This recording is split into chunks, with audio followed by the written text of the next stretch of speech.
20 years since Lincoln invented the luxury full-size SUV category with the Navigator, and since then it's been a bit of a rocky road for the originator.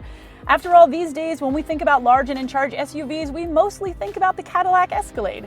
Well, it's 2018, y'all, and you can forget all about that Escalade, because the Navigator is back with more luxury, tech, and looks than you can shake a stick at.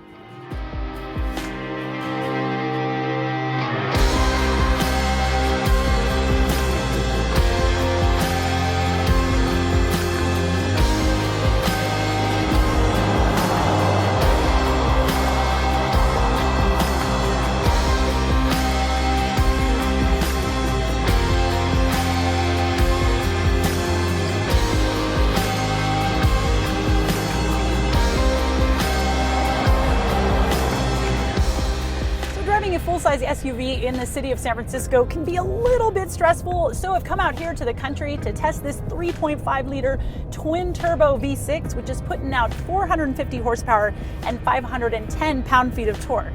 Now, if that sounds familiar to you, you might remember me talking about it when I reviewed the Ford Raptor.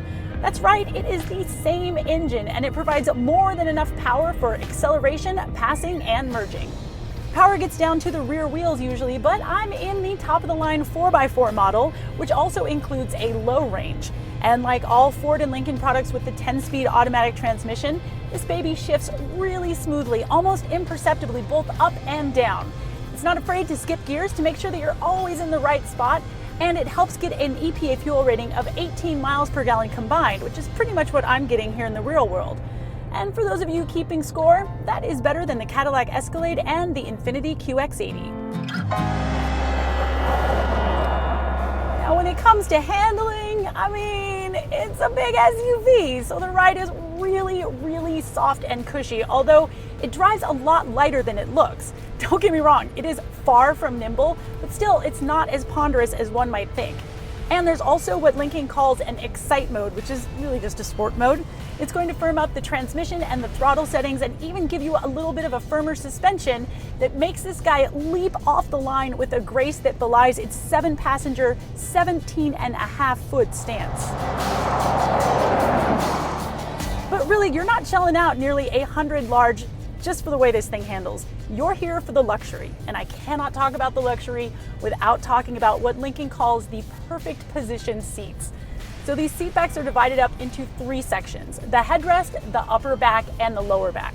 So combined with the seat cushion, they are adjustable 30 ways. This headrest is like pillow soft, and that might not sound like a big deal, but now that I've had it, I can't go back to a utilitarian headrest ever. Plus, I've got a massage function. Now, I don't have as many types of massage as you find in the Mercedes GLS, but still, it's a massage.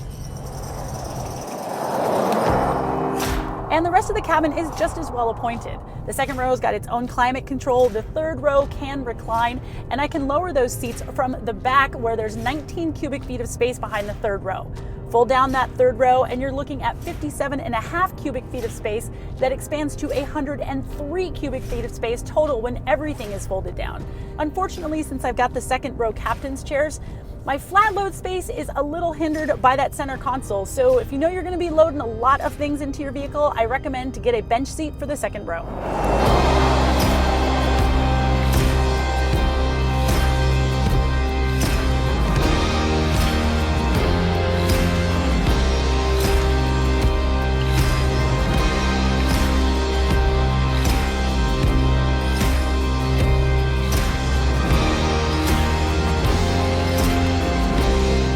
The 2018 Lincoln Navigator starts at $72,555, but this one, y'all, is the top-of-the-line black label.